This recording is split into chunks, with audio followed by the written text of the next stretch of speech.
계속해서 대구 경북 소식 전해드리겠습니다.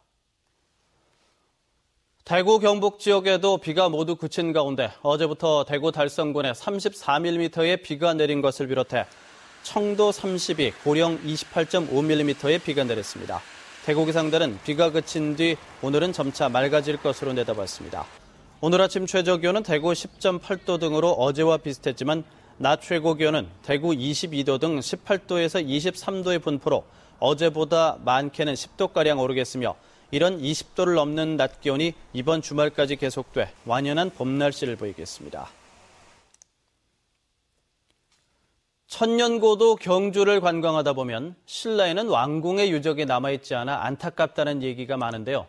찬란했던 신라 왕궁을 영상으로 복원하는 작업이 1년여 만에 끝나서 언론에 공개됐습니다. 장성훈 기자가 취재했습니다.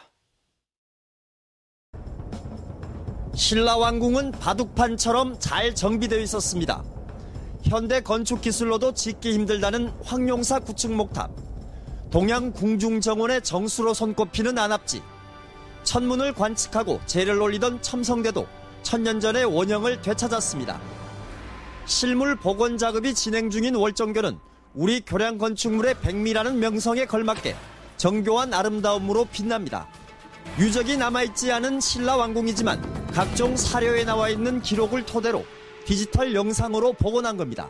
자료는 이미 기록에 있는 걸 하고 아직 발굴이 안 된 상태에서 했기 때문에 지하 탐사 자료를 많이 활용했습니다. 1년여 작업 끝에 복원된 신라 왕궁 영상은 다음 달부터 관광객들에게 선보일 예정이고 경주를 알리는 국내외 관광 홍보물로도 활용됩니다. 관광객과 대한민국 국민이 신라의 역사 속으로 직접 가볼 수 있도록 그런 기획을 한번 해볼 생각입니다. 디지털 영상으로 복원된 신라 왕궁의 모습은 새삼 실물 복원의 중요성을 일깨우고 그 가능성도 제시하고 있습니다. MBC 뉴스 장성훈입니다. 재보궐선거가 오늘 아침 6시부터 전국적으로 시작된 가운데 경북 도의원을 뽑는 경산시 제2선거구의 보궐선거 투표도 순조롭게 진행되고 있습니다. 투표는 경산 지역 27개 투표소에서 진행되고 있는데 오전 9시 기준으로 전체 선거인 수 68,428명 가운데 2,245명이 투표해서 3.3%의 투표율을 보이고 있습니다.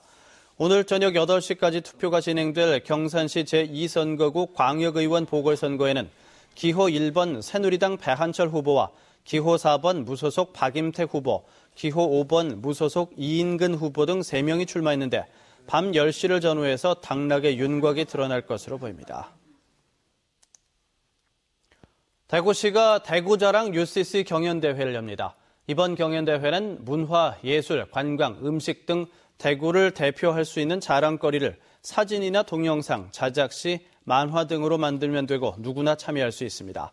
참여 방법은 대구시 공식 카페 다채움 회원으로 가입한 뒤 게시판에 작품을 올리고 출품작 원본 파일은 이메일로 보내면 됩니다. 대구시는 다음 달 5일 접수를 마감한 뒤 네티즌 인기 투표를 통해 우수작을 선정하고 선정된 작품은 홍보용으로 활용할 계획입니다. 임신, 출산, 육아, 교육용품전인 대구 베이비페어가 내일부터 나흘 동안 대구 엑스코에서 열립니다. 올해로 12번째인 이번 전시회에는 200여 개 기업이 참가해 400개 부스를 운영하고 임신, 출산용품, 영유아 식품과 교육용품, 유치원 용품 등이 다양하게 전시 판매됩니다. 유아교육 세미나와 임신 육아 강좌, 임신 출산 세미나 등 교육 프로그램도 마련되고 관람 시간은 오전 10시부터 오후 6시까지입니다. 입장료는 5,000원인데 내일까지 전시회 홈페이지에 미리 등록하면 무료로 입장할 수 있습니다. 구미시는 낙동강 살리기 사업의 하나로 조성된 남구미대교 전망대를 내일부터 일반인에게 개방하기로 했습니다. 남구미대교 전망대는 최고 높이 29.4m로 지상 1층에 수위 측정과 경보방송 시스템을 구축한 무인관리센터가 있고 지상 2층에 전망층이 있습니다. 전망대 개방 시간은 월요일부터 토요일까지 아침 9시에서 저녁 6시까지입니다. 대구 한의대학교가 농림축산식품부가 공모한 식품산업 전문 인력 양성 교육기관에 2년 연속 선정됐습니다. 이에 따라 외식업 종사자와 일반인을 대상으로 한 한식 외식산업 글로벌 리더 과정을 오는 7월부터 11월까지 개설합니다. 이번 과정은 약선 한식의 경영 능력을 키우기 위해 이론 교육 58시간과 실습 42시간, 해외 탐방 등으로 15주 동안 진행되고 교육비는 자부담 120만 원을 포함해서 350만 원입니다.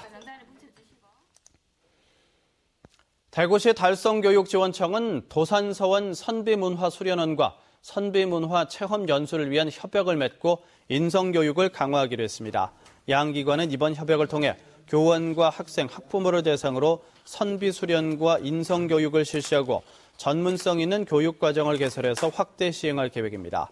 도산서원 선비문화수련원에는 지난 2002년 개설 이후 7만 2천여 명의 수련생이 다녀가는 등 인성교육의 장으로 자리 잡고 있습니다.